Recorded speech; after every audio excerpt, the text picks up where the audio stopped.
सुरक्षा एजेंसियों के सामने सबसे बड़ी चुनौती 300 किलो अमोनियम नाइट्रेट को ढूंढना और बरामद करना है।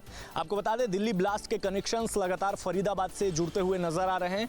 फरीदाबाद से 2900 किलो अमोनियम नाइट्रेट विस्फोटक सामग्री पुलिस ने बरामद किया था। जम्मू कश्मीर पुलिस और हरियाणा की फरीदाबाद पुलिस ने रेड करके दो अलग अलग जगहों से 2900 किलो के आसपास ये विस्फोटक जो है वो बरामद किया था। लेकिन सूत्रों की माने तो जो है वो बांग्लादेश के रास्ते होते हुए नेपाल और उसके बाद हिंदुस्तान करीब 3200 किलो अमोनियम नाइट्रेट जो है वो आया था, जिसमें 2900 किलो तो पुलिस ने बरामद कर लिया है। लेकिन बाकी के जो 300 किलो के आसपास विस्फोटक सामग्री है वो अभी भी देश के कई अलग अलग हिस्सों में हो सकते हैं और इसी को बरामद करना पुलिस और सुरक्षा एजेंसियों के सामने बड़ी चुनौती के रूप में सामने आ रही है। आपको बता दें कि इसी के आधार पर तमाम उत्तर प्रदेश की अलग अलग ज़िलों की बात कर लें या फिर हम हरियाणा की बात करें, दिल्ली की बात करें, हर जगह पर रेड्स और सघन सर्च ऑपरेशन जो है वो पुलिस सुरक्षा एजेंसियों की तरफ से लगातार चलाए जा रहे हैं और पुलिस लगातार 300 किलोग्राम जो है वो अमोनियम नाइट्रेट ढूंढने में लगी हुई है। 10 नवंबर की शाम को दिल्ली जो है उसको दहला दिया गया। दरअसल लाल किले के सामने एक पूर्व नियोजित तरीके से ब्लास्ट किया गया, जिसमें 9 लोगों की मृत्यु हो गई और कई लोग जो हैं वो घायल हैं। इस वक्त जो है लगातार सुरक्षा एजेंसियां इस जांच पड़ताल में लगी हैं कि आखिर इस ब्लास्ट के पीछे की असली वजह और कौन सा संगठन है। लेकिन जो हमारे सूत्रों से हमें पता चला है कि जैश-ए-मोहम्मद आतंकी संगठन के टेरर मॉड्यूल पर काम कर रहे संदिग्ध आतंकियों ने मिलकर इस ब्लास्ट को अंजाम दिया है। हालांकि सुरक्षा एजेंसियां लगातार जांच पड़ताल कर रही हैं, लेकिन जो हमारे सूत्रों से जानकारी मिली है, इन आतंकी संगठन और आतंकियों के निशाने पर भारत के और भी कई अलग अलग जगह जो है वो इनके टारगेट पर थे।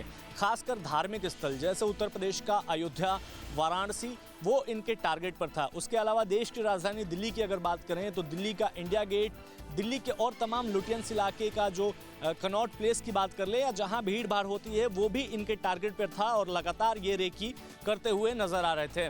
बहरहाल इस पूरे मामले में जो है सुरक्षा एजेंसियां और दिल्ली पुलिस मिलकर जो है वो जांच पड़ताल करते हुए नजर आ रही हैं और टेक्निकल सर्विलांस के आधार पर तमाम सीसीटीवी फुटेज जो हैं उसको खंगालने की कोशिश कवायद लगातार जारी है। इसके साथ जो संदिग्ध आरोपी गिरफ्तार हुए हैं उनके मोबाइल फोन्स, लैपटॉप्स को भी खंगालने की कोशिश और चैट्स रिट्रीव करने की कोशिश लगातार जारी है, जिससे पता ये चल सके कि आखिर इनके साथ और कितने संदिग्ध जो है इस पूरे कवायद में शामिल हैं। इसके अलावा ये भी पता किया जा सके कि पाकिस्तान के जो कनेक्शंस में है ये आखिर कब से थे और किस किस आतंकी संगठन के आतंकियों से इनकी बातचीत होती थी। Cabinet committee on security affairs की बैठक से पहले एनआईए की टीम लाल किले पर जांच के लिए पहुंच गई है। कल भी दोपहर के बाद जिस तरीके से एनआईए को पूरा केस सौंपा गया था, उसके बाद नए सिरे से तफ्तीश की गई थी, जिसमें स्पेशल सेल और क्राइम ब्रांच दिल्ली पुलिस की भी मदद ली गई थी, क्योंकि दिल्ली पुलिस ने ही सबसे पहले यूएपीए के तहत मामले को दर्ज किया था। अब पूरा एक्शन गृह मंत्रालय के अंतर्गत होता हुआ नज़र आ रहा है लाल किले पर, क्योंकि आपको पीछे जो पैरामिलिट्री फोर्सेस नज़र आएगी, आरएएफ दरअसल एक रैपिड एक्शन फोर्स है जो सीआरपीएफ के अंतर्गत काम करती है और उनके साथ खोजी कुत्तों का दल भी देख सकते हैं। इसके अलावा एनआईए की टीम भी मौका वारदात पर पहुंच चुकी है और कल भी फॉरेंसिक टीम के साथ नेशनल इन्वेस्टिगेशन एजेंसी के ऑफिसर्स यहाँ पहुँचे थे और तमाम चीज़ों को देखा गया था। जो चाहे वो जली हुई गाड़ियाँ थे, उनकी निकली हुई डिब्रीज थी, खून के निशान थे, केमिकल कंपाउंड जो संभावित तौर से हो सकता है, वो तमाम चीज़ें थी और अभी भी ये स्थिति नज़र आ रही है। उम्मीद की जा रही है कि आज इस पूरे इलाके की बारीकी से पड़ताल की जाएगी, जिसके बाद हो सकता है कल से ये रास्ता खोल दिया जाए, क्योंकि मेरे दाईं तरफ मौजूद लाल मंदिर से लेकर के और उसके साथ गौरी शंकर मंदिर और ये पूरा इलाका कॉर्डन ऑफ कर दिया गया है, बैरिकेडिंग करके अभी भी यहाँ पर ट्रैफिक के लिए रुका हुआ है। अल फलाह यूनिवर्सिटी में किस तरीके से काम हो रहा था और क्या उसकी टेरर नेटवर्किंग सिर्फ भारत तक सीमित थी या जैश-ए-मोहम्मद और उसके साथ पाकिस्तान में मौजूद खुरासान मॉड्यूल के तहत एक बड़ा नेटवर्क काम कर रहा था, जिसके निशाने पर भारत भी था। दिल्ली ब्लास्ट के बाद आज जब प्रधानमंत्री नरेंद्र मोदी वापस आए उसके बाद एक केंद्रीय मंत्रिमंडल की बड़ी बैठक हुई। इस बड़ी बैठक में सबसे पहले इस पूरे ब्लास्ट को लेकर निंदा प्रस्ताव पास किया गया और साथ ही ये भी कहा गया कि जो भी इसके पीछे आरोपी है या जो इस पूरे श्रेय दे रहा है इस पूरे मामले को, उनको पकड़ा जाए और जल्द से जल्द उनको सजा जो है वो दिलाई जाए। इस पूरे मामले को लेकर अश्विनी वैष्णव की तरफ से एक प्रेस कॉन्फ्रेंस की गई जिसमें ये बताया गया कि किस तरीके से ये पूरा का पूरा ब्लास्ट हुआ था और उसके बाद किस तरीके से केंद्रीय मंत्रिमंडल में बैठक में इसको संज्ञान लिया गया और किस तरीके से बैठक में ये भी तय किया गया कि इस पूरे मामले में फिलहाल किस तरीके की कार्रवाई चल रही है और आगे किस तरीके से आने वाले दिनों में इस पूरे मामले में कार्रवाई की जाएगी। आईडी एक ऐसी इम्प्रोविज डिवाइस जो किसी शक्ल सूरत में हो सकती है और दहला सकती है समूचे इलाके को, उस जगह को जहां उसको प्लेस कर दिया जाए। बातचीत करने के लिए हमारे साथ डिफेंस एक्सपर्ट मौजूद हैं, डीसी कटोच साहब।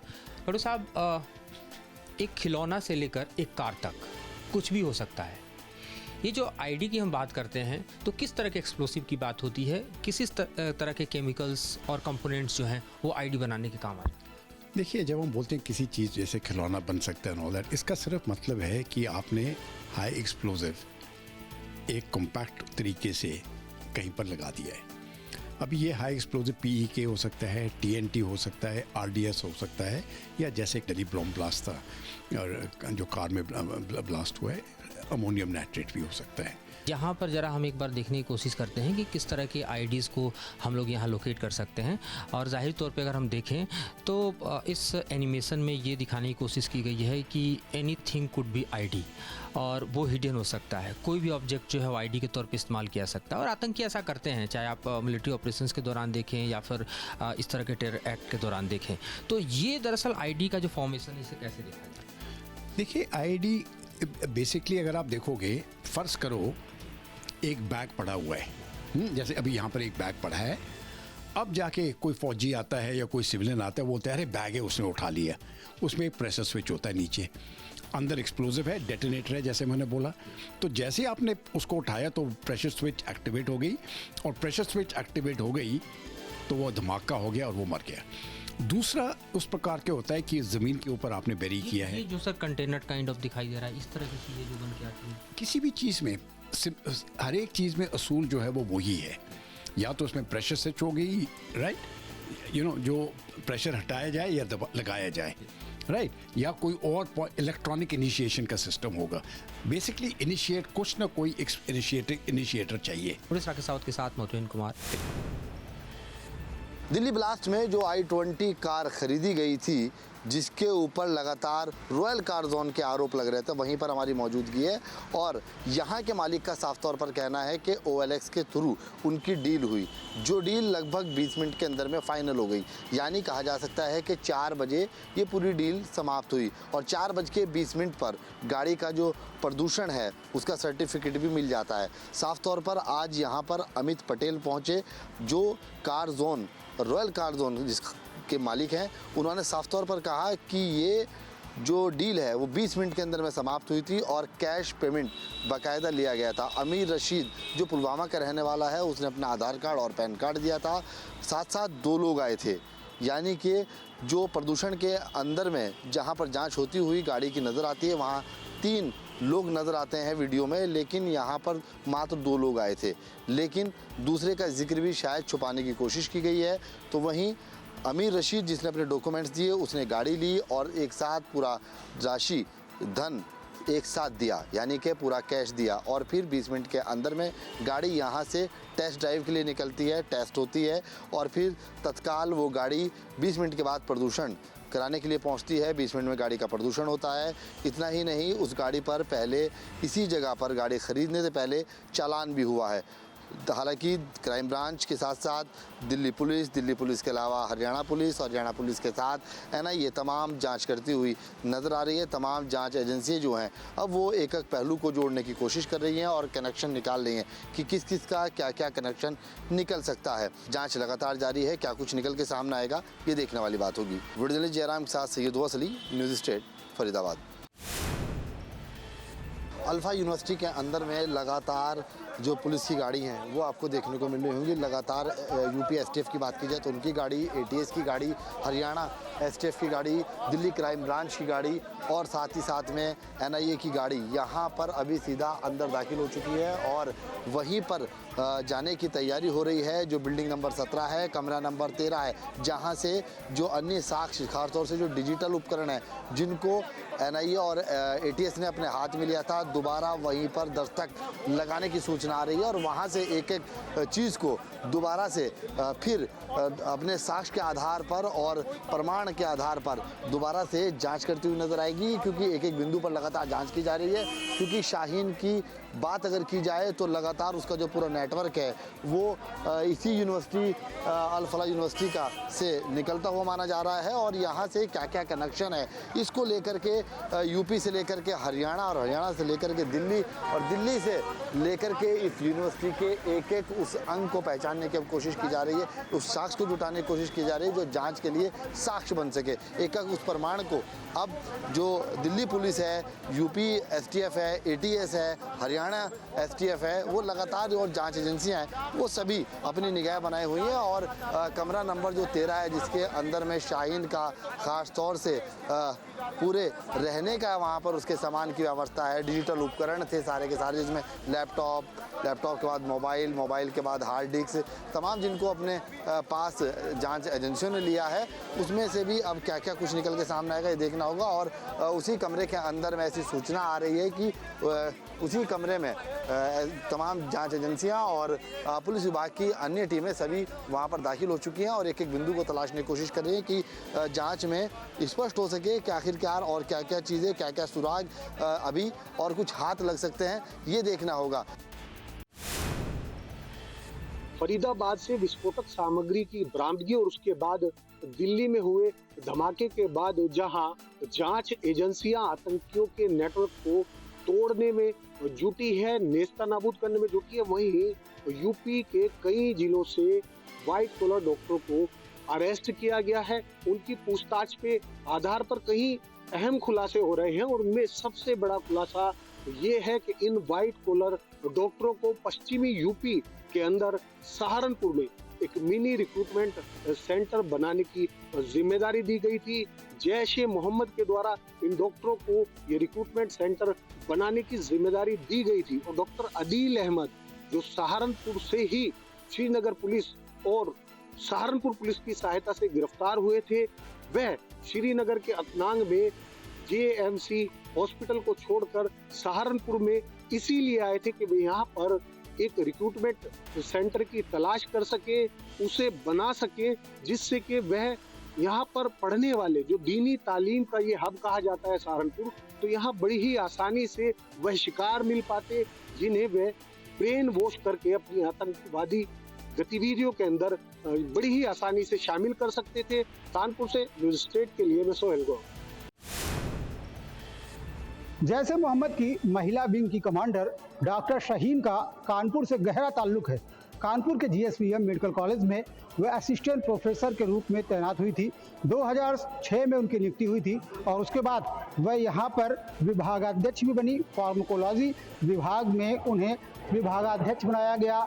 डॉक्टर शाहीन सईद का बोर्ड आप देख रहे हैं कि फार्माकोलॉजी विभाग जीएसवीएम मेडिकल कॉलेज, जहां पर पहले विभागाध्यक्ष के रूप में उनका नाम लिखा हुआ है डॉक्टर शाहीन सईद। डेट लिखी हुई है, उनका कार्यकाल कब से कब तक रहा, तकरीबन 1 साल का उनका कार्यकाल रहा और 2013 तक उनका कार्यकाल था। 2013 में ही बताया जाता है कि वह यहाँ से अचानक से लापता हो गई। उनके बारे में मेडिकल कॉलेज को कोई भी जानकारी नहीं हो पा रही थी। कई बार पत्राचार करने के बाद भी कोई जानकारी नहीं हुई और आखिरकार 2021 में उन्हें यहाँ से बर्खास्त कर दिया गया। इस मामले में जब हम लोगों ने मेडिकल कॉलेज से जुड़े लोगों से बात करने की कोशिश की, विभाग के तमाम लोगों से संपर्क करने की कोशिश की, तो लोग ऑफ द रिकॉर्ड बात तो कर रहे हैं लेकिन कैमरे के सामने कुछ भी बोलने के लिए तैयार नहीं है। तमाम लोगों का कहना यह है कि डॉक्टर शाहीन जब यहाँ पर तैनात थी तब भी वह धर्म के प्रति उनका जुड़ाव बहुत ज़्यादा था।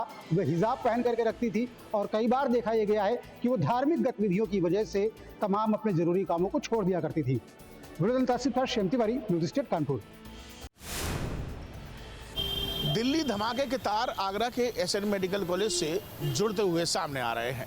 जी हाँ, अगर आगरा के एसएन मेडिकल कॉलेज की बात की जाए तो यहाँ से 2015 में डॉक्टर परवेज अंसारी ने एमडी की पढ़ाई पूरी की थी और ये डॉक्टर परवेज अंसारी डॉक्टर शाहीन के भाई हैं जिनको लखनऊ से गिरफ्तार किया गया है।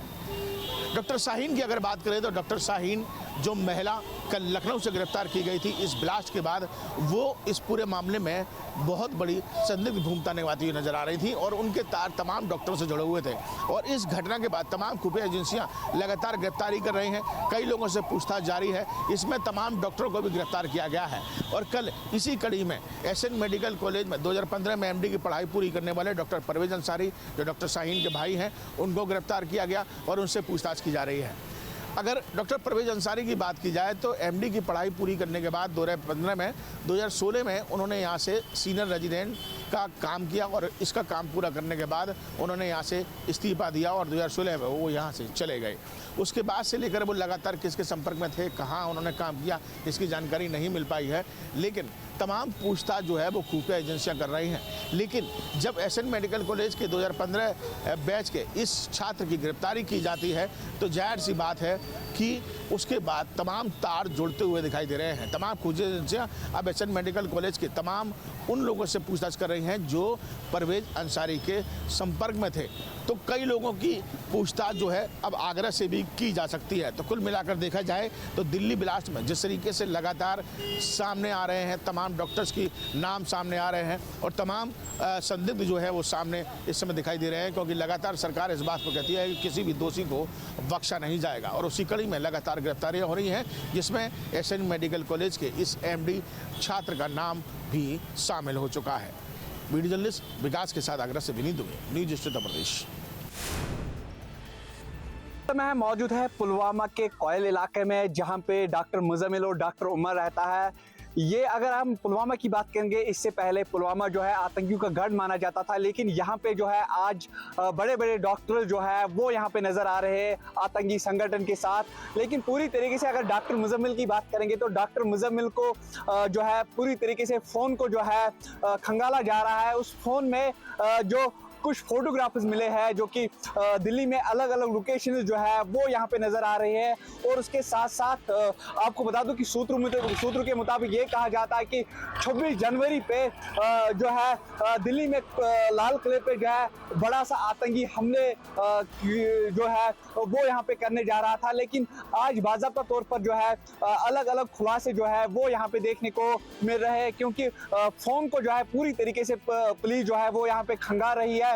उस फोन में जो है अलग अलग लोकेशंस दिल्ली के यहाँ पे मिले हैं और कुछ अलग लोकेशंस फोटोग्राफर्स के मिले हुए हैं। लेकिन पूरी तरीके से अगर देखा जाएगा कि ये पुलवामा का इलाका जो है यहाँ पे आतंकियों का गढ़ माना जाता था, लेकिन आज यहाँ पे जो है डॉक्टर्स भी इस आतंकी संगठन में नजर आ रहे हैं। इस वक्त हम मौजूद है डॉक्टर तजमुल मलिक के घर में, जो कि पेशे से एक डॉक्टर है, जिसको पुलिस ने जो है पूछताछ के लिए लिया गया था। बिल्कुल हम आपको पीछे दिखा रहे हैं, ये उनका घर है, डॉक्टर तजमुल का घर है ये।